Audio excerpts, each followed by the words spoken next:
Boa noite a todos. Eu me chamo Sérgio Zavariz, eu coordeno dentro da Renovação Carismática Católica do Brasil o que nós chamamos de Ministério de Fé e Política, que tenta dar um alento, uma condução dentro da renovação a respeito das questões da política.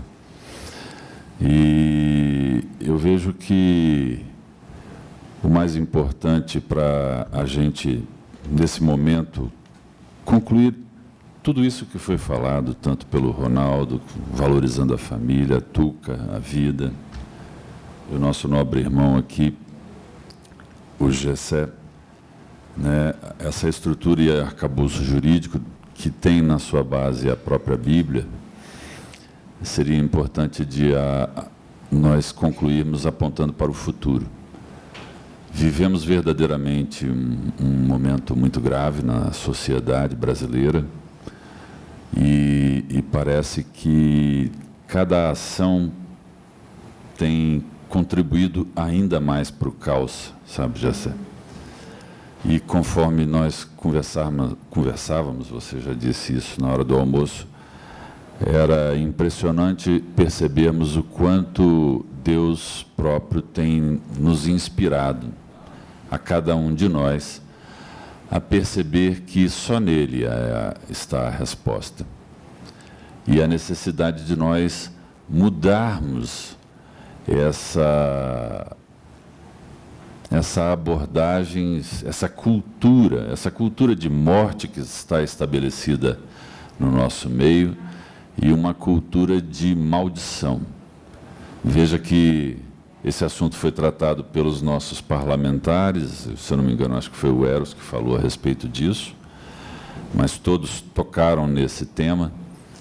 E como é incisivo o fato de que hoje nós estamos diante de um desalento. O brasileiro está desistindo de si, abdicando da sua própria vida. Infelizmente, eu acho que o índice de suicídio aponta de maneira grave para esse estado de coisas. E por fim, a desvalorização da vida, mesmo na violência urbana, não só no roubo, mas na subtração da vida por nada, né? Quando se mata, como foi colocado aqui também, sem se dar conta de que não pode haver fonte de prazer nesse tipo de coisa.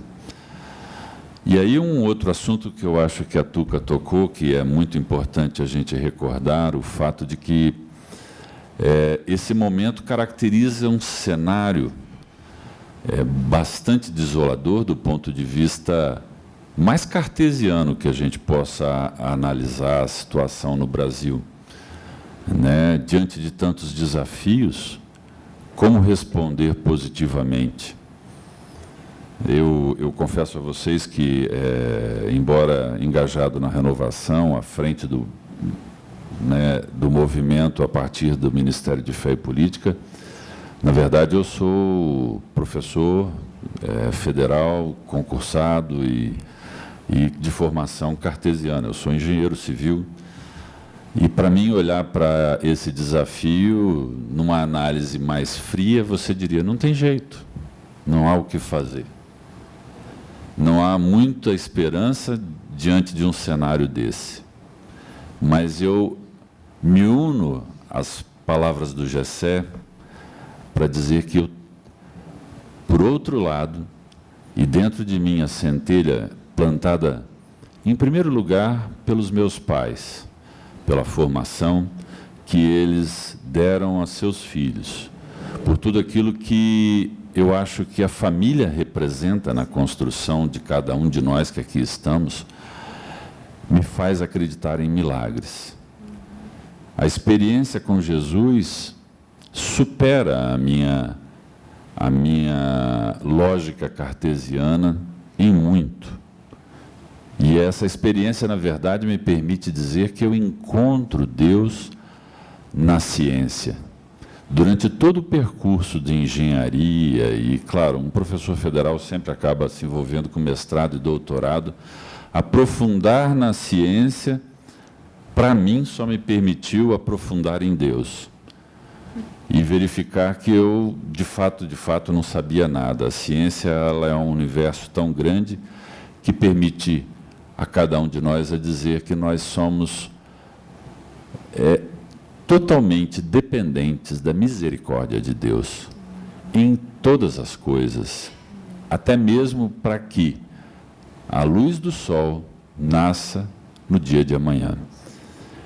E cientes desse poder de Deus, do senhorio de Jesus e do papel que a espiritualidade, a religião, né, que é essa ligação, essa relação com Deus tem na vida de todos nós, é que nos anima a estarmos levando a palavra que nos é comum o tempo todo, e que possa apontar para um novo horizonte, um horizonte que permita às pessoas, em primeiro lugar, a trocar o amaldiçoamento pela bênção. E um engajamento que comece a partir desse encontro, por identificarmos tantas mazelas da nossa sociedade, e como adultos vamos encarar essas mazelas de frente. Elas são verdadeiras, são reais, mas elas são transponíveis. E precisam ser transpostas, porque na esperança e na fé que temos, acreditamos que, apesar do desafio ser como Davi contra Golias, ou em situações bíblicas até muito maiores, nós somos chamados a sermos esse povo capaz de enfrentar um desafio gigantesco e vencê-lo. Não pelas nossas competências, pelas nossas capacidades, pelas nossas qualidades, mas porque Deus está ao nosso lado e espera isso de nós. Então, na luta contra o aborto, eu já cheguei a ouvir dizer no nosso meio, sabe, Ronaldo, isso é uma questão de tempo, mas eu espero que de todos os cristãos, de todos aqueles que pensam diferente e lutam pela vida, que o desafio de enfrentar um gigante ou apagar o incêndio da floresta, mesmo que você seja apenas um pássaro e só dá para encher o bico com água, você saiba que você está construindo a trajetória do infinito da sua vida, agindo conforme a sua consciência, agindo conforme o conjunto de valores que te construíram. E que a gente possa, por via de consequência, não desistir de si, da família, dos nossos valores, não desistir do país. E digo isso, e aí abordando um tema que tem sido para nós objeto de preocupação dentro da renovação. Esse desalento que é justificável, que é naturalmente, facilmente constatado, também se dá dentro do nosso meio, dentro da Igreja Católica. Estamos lutando por uma esperança e percebemos, sem querer, que estamos minando exatamente essa esperança. Em primeiro lugar, com relação à questão mais premente, mais miúda, que é a questão da eleição. E aí eu gostaria de tocar num assunto que quantas vezes nós nos decidimos a falar sobre política, o Ministério de Fé e Política e as questões relativas a isso, e a audiência é esvaziada. Não pense que é algo, como você disse, cheio de gente fazendo barulho. Também lá precisamos mostrar que a responsabilidade é de todos nós. Tenho dito o tempo todo dentro da renovação que é membro do Ministério de Fé e Política todo membro da renovação. É cidadão todo morador desse país e, portanto, corresponsável pelo destino da nação brasileira. O mal é que nós estamos vendo muitas pessoas abdicando de si, praticando suicídio, desistindo do irmão e cometendo assassinato como se fosse coisa banal, renunciando ao nosso país e saindo do Brasil. Eu tive a oportunidade de ir pregar nos Estados Unidos, em Cape Cod, e ao final da pregação, era para brasileiros, um menino veio até mim, me cumprimentou, falou: "Ô, professor, muito belas palavras." Eu falei: "Ah, sim, eu sou professor de fato." Ele falou: "Não, o senhor foi o meu professor." Eu falei: "Como assim, garoto? Você está tão longe de casa?" Ele falou: "Pois é, desisti do Brasil. Resolvi tentar a vida aqui, trabalhando. O curso que eu, naturalmente, como engenheiro civil, dou aula na área de construção civil, mas ele achando que lá poderia construir uma nova família, um novo frente." É muito triste que a gente esteja vendo essa realidade acontecer. Estamos desistindo, em níveis diferentes do país, participando, inclusive, do erro. Quando irmãos nossos abdicam de enfrentar com valores as suas situações mais miúdas, o seu cotidiano, com furar fila, com um expediente de corrupção pequeno, com tentativa de contornar o enfrentamento do problema de uma maneira medíocre, faz com que a gente, coletivamente, esteja desistindo do país. E esse é o grande chamado que nós temos que fazer agora, que a população não desista do país, que a população enfrente com todo o conjunto de valores que cada nação, no caso, com a sua espiritualidade, a pastora colocou a plaqueta, pode identificar, mas com esses valores que são eminentemente cristãos, e que possam fazer com que esse crescente de voto nulo, quem aí já não viu, está havendo uma corrente dentro da internet pelo voto nulo, pela ausência, até na eleição. Sabemos que o voto é obrigatório, de fato é, mas nós precisamos conclamar as pessoas a estar assumindo o seu posto, assumindo a sua obrigação. E como dizem em Macabeus, uma parte muito usada pela renovação, nós não podemos abdicar dessa corresponsabilidade. Em Macabeus 2 Macabeus, capítulo 3, versículo 43, é dito que nós devemos assumamos os nossos postos, lutemos por nossa pátria e por nossa religião. Eu acrescentaria antes que seja tarde, porque nós estamos desistindo muito facilmente, deixando que o mal que faz barulho nos convença do contrário. Então, em primeiro lugar, o nosso trabalho dentro da renovação tem sido o de conclamar pelo protagonismo eleitoral, a capacidade que cada um dos nossos irmãos tem de começar a acreditar em si, em primeiro lugar, acreditar na sua capacidade de análise, acreditar principalmente na sua capacidade de orar e rezar, para que ele seja movido pelo Espírito Santo para analisar toda essa circunstância.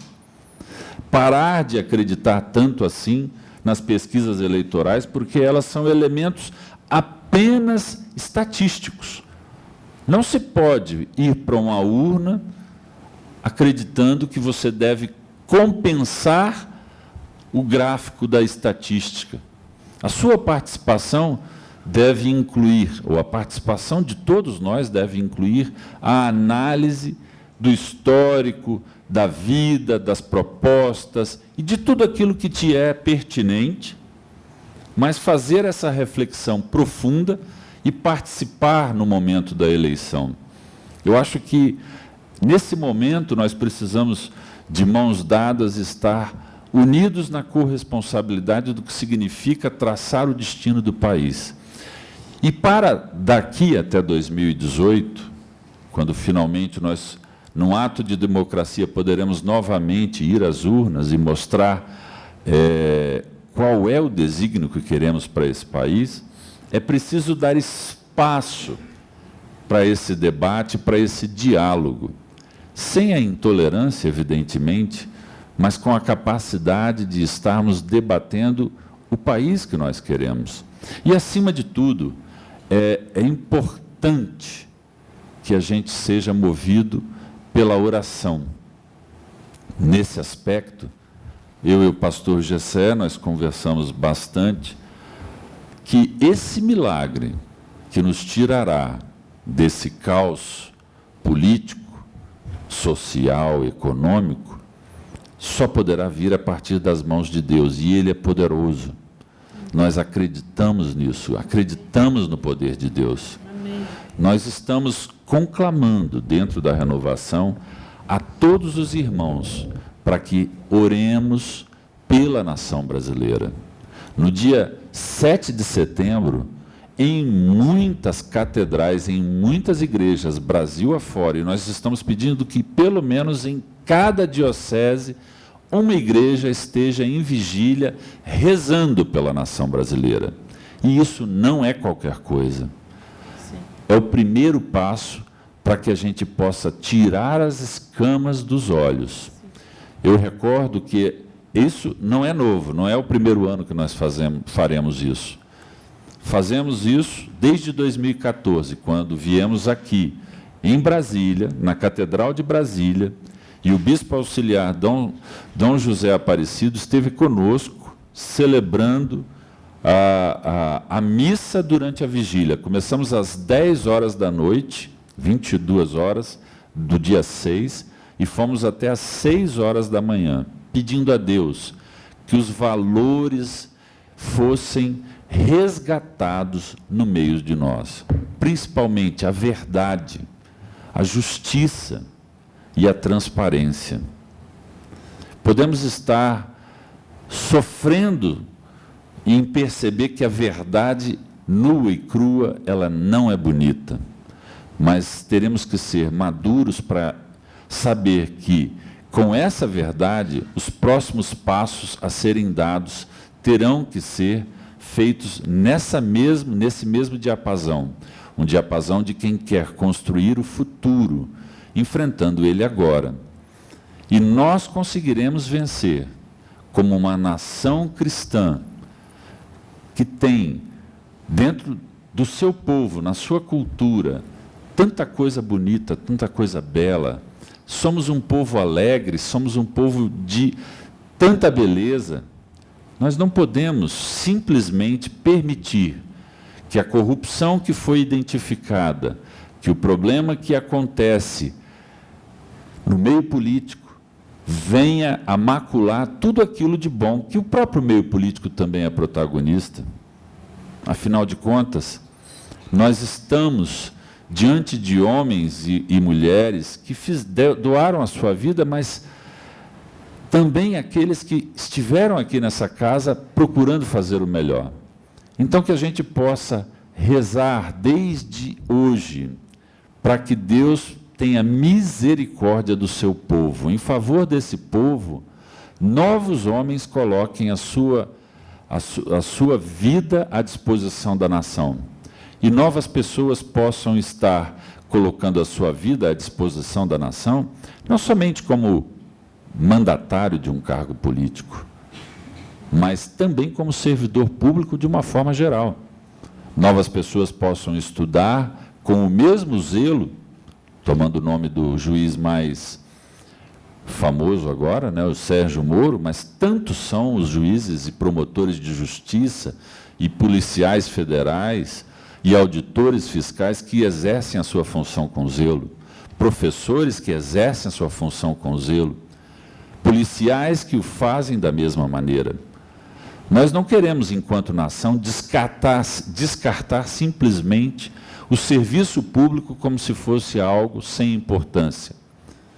Queremos, sim, que ele seja valorizado e que seja exercido com empenho, do lixeiro ao presidente da República, todos com o mesmo zelo, sem sobreposição de ações, porque o dinheiro público ele não é qualquer coisa para ser gasto de qualquer jeito.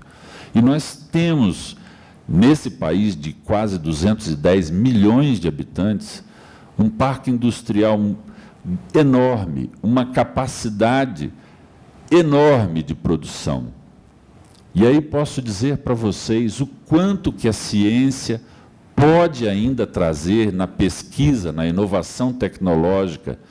Tudo isso está latente à espera de um país que deixe as amarras dessas corrupções, desses problemas para trás e a gente possa crescer.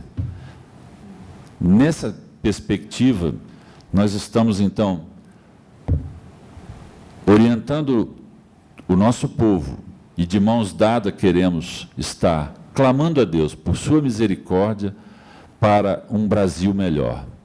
E é esse o motivo pelo qual nos alegrou estar aqui, exatamente num evento ecumênico e que pode apontar para soluções de um Brasil melhor. Amém?